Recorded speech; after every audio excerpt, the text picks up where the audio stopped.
தண்ணி எல்லா இடத்துலயும் டேங்க் வச்சிருக்கிறோம். தயவு செய்து மகளிருக்கெல்லாம் வழி விட்டுருங்க, அவங்க தனியா விடுங்க.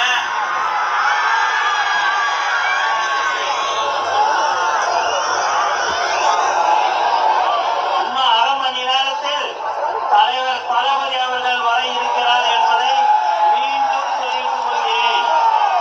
வந்துருங்க.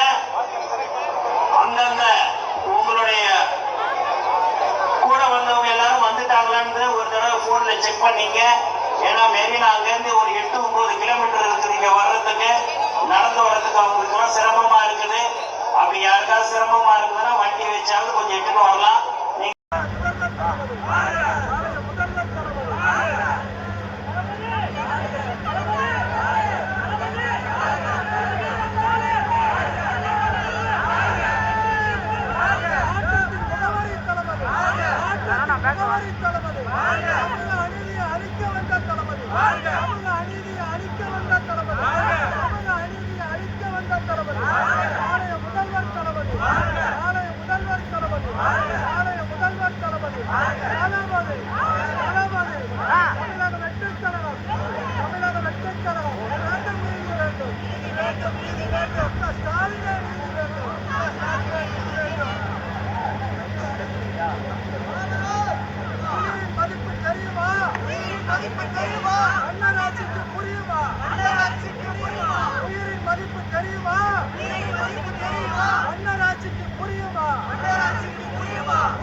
அஜித் குமார் அவர்கள் ஒரு சாதாரண ஒரு எளிய குடும்பத்தை சேர்ந்த ஒரு இளைஞர்.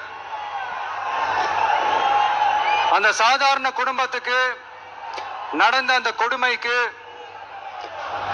சிஎம் அவர்கள் சாரி சொன்னாங்க, தப்பு இல்லை. இப்ப அதோட சேர்த்து இதையும் கொஞ்சம் பண்ணிருங்க சிஎம் சார்.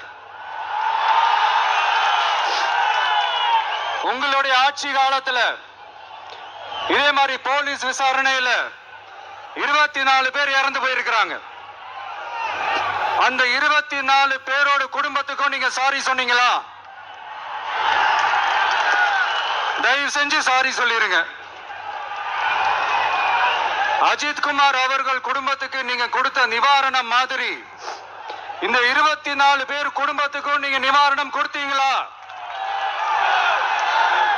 தயவு செஞ்சு நிவாரணம், அந்த நிவாரணத்தையும் கொடுத்துருங்க. சாத்தான்குளம் ஜபராஜ் பெனிக்ஸ் அந்த கேஸ் வந்து சிபிஐக்கு மாத்தினப்போ இது தமிழ்நாட்டோட காவல்துறைக்கு அவமானம்னு சொன்னீங்க. இன்னைக்கு நீங்க உத்தரவிட்டதுக்கு பேர் என்னங்க சார்? அதேதானே அன்னைக்கு நீங்க சொன்னதும் இன்னைக்கு நடக்கிறதும் அதே தானே? அதே சிபிஐ தானே? அதே சிபிஐ RSS பிஜேபியோட கைப்பாவையா தான் இருக்கு. ஏன் நீங்க அங்க போய் ஒளிஞ்சுக்கிறீங்க? ஏன்னா தமிழக வெற்றி கழகம் டிவிகே சார்பா நீதிமன்றத்தோட நேரடி கண்காணிப்புல ஒரு சிறப்பு புலனாய்வு குழு விசாரணை அமைக்கணும்னு ரொம்ப ஸ்ட்ராங்கா கேட்டிருக்கோம். அதனால அந்த பயத்துல நீங்க ஒன்றியத்தோட ஆட்சிக்கு பின்னாடி நீங்க போய் ஒளிஞ்சுக்கிறதுக்கு காரணம். இன்னும் உங்களோட ஆட்சியில் இன்னும் எத்தனை அட்ராசிட்டிஸ், அண்ணா யூனிவர்சிட்டி கேஸ்ல இருந்து இன்னைக்கு அஜித் குமார் அவர்கள் கேஸ் வரைக்கும் எல்லாத்துக்கும் நீதிமன்றம் தலையிட்டு உங்க கவர்மெண்ட் கேள்வி கேட்டுக்கிட்டு இருக்கு. எல்லாத்துக்கும் நீதிமன்றம் தலையிட்டு கேள்வி கேட்கணும்னா அப்புறம் நீங்க எதுக்குங்க சார்? உங்க ஆட்சி எதுக்குங்க சார்? நீங்க உட்கார்ந்து இருக்கிற அந்த சிஎம் பதவி எதுக்குங்க சார்? எப்படி கேள்வி கேட்டாலும் உங்ககிட்ட இருந்து எந்த பதிலும் வர போறதில்லை. ஏன்னா இருந்தாதானே வரும். மேக்சிமம் உங்ககிட்ட இருந்து வர பதில் சாரிமா. தெரியாம நடந்துருச்சுமா, இல்லனா நடக்க கூடாதது நடந்துருச்சுமா, சாரிமா, அவ்வளவுதானே. இந்த வெற்று விளம்பர மாடல் திமுக சர்க்கார் இப்ப சாரிமா மாடல் சர்க்காரா மாறிடுச்சு. இப்படி இருக்கிற இந்த இன்எபிலிட்டி கவர்மெண்ட் இந்த ஆட்சியை விட்டு போறதுக்குள்ள நீங்க செஞ்ச எல்லா தப்புக்கும் பரிகாரமா சட்டம் ஒழுங்க சரி செஞ்சே ஆகணும்.